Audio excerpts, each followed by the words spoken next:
आज हम डिस्कस करेंगे इम्पोर्टेंस ऑफ कार्बन के बारे में, यानी कार्बन की क्या अहमियत होती है, इसके बारे में हम आज की वीडियो में जानने की कोशिश करेंगे। तो अगर हम कार्बन की बात करें तो कार्बन एक बहुत इम्पॉर्टेंट एलिमेंट होता है। तो कार्बन जो है वो ऑर्गेनिक कंपाउंड्स का मेन एलिमेंट होता है। तो अगर हम बात करें ऑर्गेनिक कंपाउंड्स की, तो ऑर्गेनिक कंपाउंड्स वो खास कंपाउंड्स होते हैं जिसमें कि मेन एलिमेंट कार्बन होता है, और कार्बन जो है वो बॉन्ड्स बनाता है दूसरे एलिमेंट्स के साथ, जैसे कि ऑक्सीजन है, हाइड्रोजन है, नाइट्रोजन है। तो इस तरह के कार्बन कंटेनिंग कंपाउंड्स को हम क्या कहते हैं? Organic compounds. जैसे यहाँ पे आप अपने सामने इस डायग्राम में देखें तो इस डायग्राम में ऑर्गेनिक कंपाउंड्स का एक बेसिक स्ट्रक्चर दिखाया हुआ है, जिसमें ये जो सी है इसका मतलब है कि ये क्या है? कार्बन है, जो कि मेन सेंट्रल एटम होता है और जो कि क्या करता है? दूसरे एलिमेंट्स जैसे कि हाइड्रोजन हो गया, ऑक्सीजन हो गया, नाइट्रोजन हो गया, इनके साथ मिलके बॉन्ड्स बनाता है। और इस तरह के कंपाउंड्स जो होते हैं उनको हम ऑर्गेनिक कंपाउंड्स कहते हैं। तो अगर हम तमाम लिविंग ऑर्गेनिजम्स की बात करें तो ऑर्गेनिक कंपाउंड्स जो हैं वो तमाम लिविंग ऑर्गेनिजम्स के लिए बहुत इंपॉर्टेंट कंपाउंड्स होते हैं, जैसे कि मुख्तलिफ तरह की प्रोटीन्स होती हैं, फैट्स होते हैं, कार्बोहाइड्रेट्स होते हैं। तो ये सब जो मॉलिक्यूल्स होते हैं ये क्या कहलाते हैं? ये कहलाते हैं ऑर्गेनिक कंपाउंड्स। तो हम अगर अपनी बात करें, प्लांट्स की बात करें, दूसरे जो लिविंग ऑर्गेनिजम्स होते हैं जैसे एनिमल्स हैं, उनकी बात करें तो हमारी बॉडी में प्रोटीन्स भी होते हैं, फैट्स भी होते हैं, कार्बोहाइड्रेट्स भी होते हैं।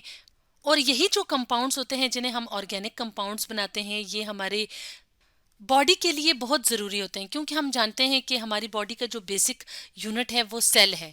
तो सेल के अंदर सेल मेम्ब्रेन भी मौजूद होती है, और इसके अलावा जो है वो ऑर्गेनेलीज होती हैं, साइटोप्लाज्म होता है। तो उसमें मुख्तलिफ प्रोटीन्स, फैट्स, कार्बोहाइड्रेट्स, ये सब मॉलिक्यूल्स मौजूद होते हैं। तो ये सब जो है वो क्या कहलाते हैं? वो कहलाते हैं ऑर्गेनिक कंपाउंड्स, यानी कार्बन कंटेनिंग कंपाउंड्स। तो इसलिए हम कहते हैं कि जो कार्बन है वो कहलाता है स्केलेटन ऑफ लाइफ, यानी हमारी जो लाइफ है वो डिपेंड करती है इन ऑर्गेनिक कंपाउंड्स पे। और इन ऑर्गेनिक कंपाउंड्स का मेन एलिमेंट क्या होता है? कार्बन। तो इसलिए हम कहते हैं कि कार्बन जो है वो हमारे लिए बहुत इंपॉर्टेंट एलिमेंट होता है। अब हम अगर इसकी वैलेंसी की बात करें तो कार्बन क्या है? टेट्रावैलेंट है। टेट्रावैलेंट का क्या मतलब होता है? टेट्रावैलेंट का मतलब होता है वो एटम जो 4 कोवलेंट बॉन्ड्स बनाता है। तो हम जानते हैं कि कार्बन जो है उसके वैलेंस शेल यानी आउटर मोस्ट शेल में 4 इलेक्ट्रॉन्स होते हैं। तो वो जो वैलेंस इलेक्ट्रॉन्स होते हैं तो वो दूसरे एटम्स के साथ मिलके क्या करते हैं? 4 कोवलेंट बॉन्ड्स बनाते हैं। जैसे आप यहाँ पे देख रहे हैं कि यहाँ पे ये एक बॉन्ड बनेगा, ये एक कोवलेंट बॉन्ड बनेगा, ये दूसरा बनेगा, ये तीसरा कोवलेंट बॉन्ड, और ये चौथा कोवलेंट बॉन्ड। तो इसके लिए हम एक और डायग्राम, एक और स्ट्रक्चर देख लेते हैं। तो जैसे यहाँ पे हम एग्जाम्पल के तौर पे एक ऑर्गेनिक कंपाउंड यानी एक प्रोटीन का बेसिक स्ट्रक्चर ले आए हैं। तो प्रोटीन जो है यहाँ पे आप देख रहे हैं कि एक ऑर्गेनिक कंपाउंड होता है, क्योंकि इसका सेंट्रल या मेन एटम क्या है? कार्बन है। तो कार्बन क्या करेगा? 4 कोवलेंट बॉन्ड बनाएगा। तो जैसे यहाँ पे आप देख रहे हैं कि इस तरफ जो है इसने कोवलेंट बॉन्ड बनाया है हाइड्रोजन एटम के साथ, तो ये एक कोवलेंट बॉन्ड बन गया। यहाँ पे अगर आप देखें तो यहाँ पे जो है इसने कोवलेंट बॉन्ड बनाया है इस तरफ से COOH ग्रुप के साथ। तो ये क्या हुआ? ये दूसरा जो है वो आपको यहाँ पे कोवलेंट बॉन्ड नजर आ रहा है। यहाँ पे जो है वो एक अमाइनो ग्रुप है NH2। तो ये जो है वो क्या है? ये तीसरा कोवलेंट बॉन्ड बन गया। यानी यहाँ पे आप देख रहे हैं कार्बन ने नाइट्रोजन के साथ जो है, ये जो अमाइनो ग्रुप का नाइट्रोजन है इसके साथ बॉन्ड बनाया। यहाँ पे COOH ग्रुप जो है इसका जो कार्बन है ये अटैच हुआ इस सेंट्रल कार्बन के साथ। और यहाँ पे R ग्रुप जो है वो कोई सा भी फंक्शनल ग्रुप हो सकता है। तो इस तरह से, और ये क्या बनेगा? चौथा कोवलेंट बॉन्ड। इस तरह से कार्बन क्या कहलाता है? टेट्रावैलेंट कहलाता है। तो इस तरह की जो कन्फ्यूगरेशन होती है, यानी यहाँ पे जो हम अरेंजमेंट देख रहे हैं कार्बन की कि इसने 4 कोवलेंट बॉन्ड्स बनाए, तो हम कहते हैं कि कार्बन जो है उसकी कन्फ्यूगरेशन क्या है? स्टेबल है। तो स्टेबल कन्फ्यूगरेशन का क्या मतलब है कि ये जो आपको अरेंजमेंट नजर आ रही है तो ये इतनी जल्दी चेंज, इतनी आसानी से चेंज नहीं हो सकती। तो स्टेबल कन्फ्यूगरेशन जो कार्बन की होती है तो वो इम्पोर्टेंट है सेलुलर स्ट्रक्चर्स के लिए। सेलुलर स्ट्रक्चर यानी सेल के जो मुख्तलिफ स्ट्रक्चर्स होते हैं, जैसे कि सेल वॉल है, सेल मेम्ब्रेन है, माइटोकॉन्ड्रिया है, क्लोरोप्लास्ट्स होते हैं, यानी सेल के अंदर जो मुख्तलिफ पार्ट्स होते हैं, मुख्तलिफ ऑर्गेनल्स होती हैं, तो उनके स्टेबल स्ट्रक्चर्स जो हैं वो उनके बनाने के लिए जो है इस तरह की कन्फिगरेशन ज़रूरी होती है। तो जैसे कि हमने वीडियो के स्टार्ट में बताया था कि कार्बन क्या है, स्केलेटन ऑफ लाइफ है, यानी हमारी लाइफ जो है वो डिपेंड करती है कार्बन एलिमेंट के ऊपर, क्योंकि ये क्या है, मुख्तलिफ ऑर्गेनिक कंपाउंड्स का ये क्या है, ऑर्गेनिक कंपाउंड, जितने भी ऑर्गेनिक कंपाउंड्स हैं उनका मेन एलिमेंट है। तो इस तरह से कार्बन हमारे लिए बहुत ज़्यादा ज़रूरी एलिमेंट होता है। इसके अलावा कार्बन की एक और ख़ास बात यह है, जैसे कि हमने यहाँ पे तो डिस्कस कर लिया कि कार्बन जो है वो क्या करता है, शेयरिंग ऑफ इलेक्ट्रॉन से जो है वो कोवलेंट बॉन्ड्स बनाता है, और ये जो बॉन्ड्स होते हैं ये स्टेबल होते हैं। तो कार्बन का जो एटम है तो वो क्या करता है, वो जब मुख्तलिफ एटम्स के साथ कंबाइन करता है तो वो जो अरेंजमेंट होती है वो ब्रांच्ड भी हो सकती है, अनब्रांच चेन्स की शक्ल में भी हो सकती है, और रिंग्स भी बना सकता है। तो ये जो मुख्तलिफ तरह की अरेंजमेंट्स होती हैं कार्बन की दूसरे एटम्स के साथ, तो ये मदद देती है मुख्तलिफ तरह के ऑर्गेनिक कंपाउंड्स बनाने में।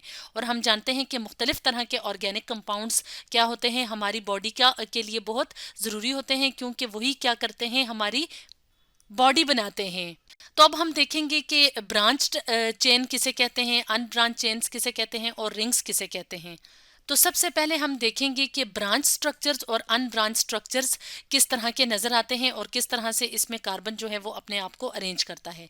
तो यहाँ पे आप देख रहे हैं कि कार्बन के एटम्स हैं, यानी ये जो ऑर्गेनिक कंपाउंड नज़र आ रहा है, तो इसमें जो स्ट्रक्चर है वो क्या है, अनब्रांच स्ट्रक्चर है। जैसे यहाँ पे आपको कोई जो है वो इर्द गिर्द जो है वो कोई ग्रुप अटैच नज़र नहीं आ रहा, कोई ब्रांच निकली हुई नज़र नहीं आ रही। तो ये जो स्ट्रक्चर होता है इसको लीनियर स्ट्रक्चर या हम अनब्रांच स्ट्रक्चर भी कहते हैं।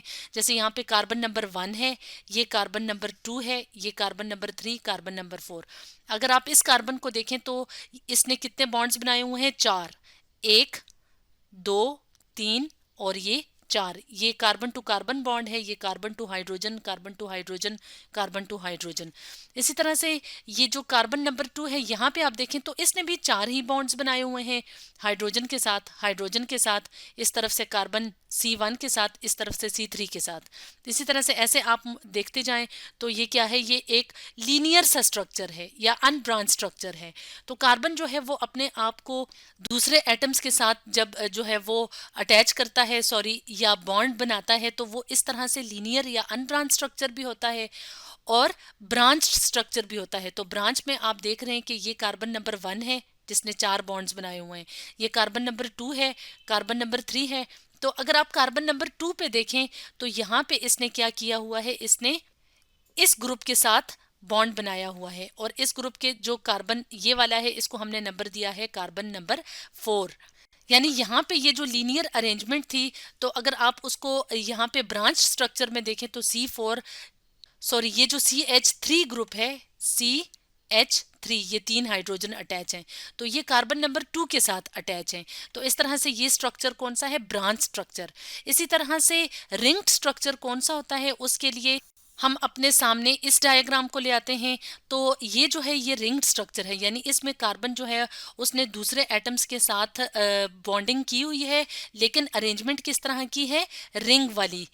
जैसे यहाँ पे आप देखें कार्बन ने हाइड्रोजन के साथ बॉन्ड बनाया हुआ है, कार्बन ने कार्बन के साथ डबल बॉन्ड बनाया हुआ है, इस तरफ से कार्बन ने कार्बन के साथ सिंगल बॉन्ड बनाया हुआ है, और इसी तरह से बाकी के कार्बन एटम्स भी हैं। यानी ये कार्बन नंबर 1 हो गया, ये कार्बन नंबर 2 हो गया, ये 3 हो गया, ये 4 हो गया, ये 5 हो गया और ये 6 हो गया। तो इस तरह से कार्बन की क्या जो है वो खुसूसियत होती है कि कार्बन जो है वो अपने आप को मुख्तलिफ तरीके से दूसरे एटम्स के साथ ज्वाइन करता है और मुख्तलिफ स्ट्रक्चर्स बनाता है, जैसे अनब्रांच्ड, ब्रांच्ड और रिंग स्ट्रक्चर्स। और इसी तरह की जो अरेंजमेंट्स होती हैं फिर ये मदद देती हैं मुख्तलिफ तरह के ऑर्गेनिक कंपाउंड्स बनाने में। और हम जानते हैं कि ऑर्गेनिक कंपाउंड्स क्या हैं, हमारी बॉडी का बेसिक जो हैं वो कंपोनेंट्स होते हैं, यानी जो मुख्तलिफ फैट्स, प्रोटीन्स और कार्बोहाइड्रेट्स होते हैं, तो वो मुख्तलिफ ऑर्गेनिक कंपाउंड से मिलके बने होते हैं। तो इसलिए हम कहते हैं कि कार्बन जो है वो तमाम लिविंग ऑर्गेनिजम्स के लिए बहुत इंपॉर्टेंट एलिमेंट है। तो स्टूडेंट्स, आज हमने डिस्कस किया इम्पोर्टेंस ऑफ कार्बन के बारे में।